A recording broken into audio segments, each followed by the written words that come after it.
हिंदू धर्म का एक महत्वपूर्ण व्रत है जिसे विवाहित महिलाएं अपने पति की लंबी उम्र, सुख समृद्धि और अच्छे स्वास्थ्य के लिए रखती हैं। ये व्रत ज्येष्ठ मास की अमावस्या को मनाया जाता है। इस दिन महिलाएं वट वृक्ष बरगद के पेड़ की पूजा करती हैं क्योंकि इसे दीर्घायु और अखंड सौभाग्य का प्रतीक माना जाता है। इस व्रत का संबंध माता सावित्री और सत्यवान की पौराणिक कथा से जुड़ा है। मान्यता है कि सावित्री अपने पतिव्रत धर्म और तपस्या के बल पर यमराज से अपने पति सत्यवान के प्राण वापस किए थे। तभी से यह व्रत पति की रक्षा और अखंड सौभाग्य के लिए किया जाता है। महिलाएं इस दिन उपवास रखती हैं, पूजा पाठ करती हैं और वट वृक्ष के चारों ओर धागा बांधकर उनकी परिक्रमा करती हैं।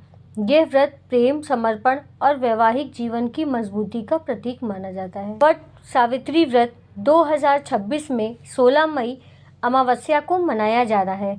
सुहागिन महिलाएं पति की लंबी आयु के लिए बरगद के वृक्ष की पूजा, कच्चा सूत लपेटकर 7 या 108 बार परिक्रमा करती हैं।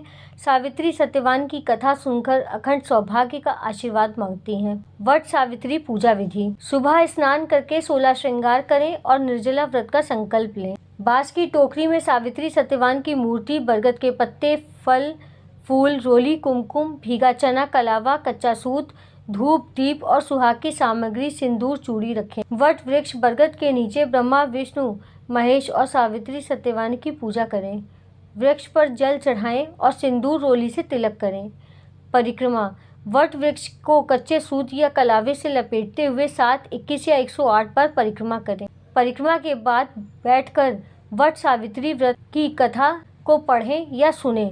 भीगे चने और फल का भोग लगाएं। वट वृक्ष का महत्व: वट वृक्ष बरगद में ब्रह्मा, विष्णु और महेश का वास माना जाता है। चूंकि सावित्री ने इसी वृक्ष के नीचे यमराज से अपने पति के प्राण वापस पाए थे, इसलिए इस वृक्ष की पूजा का विशेष महत्व है। अगर आपको ये वीडियो पसंद आई हो तो please like, share and subscribe करना मत भूलिएगा। धन्यवाद।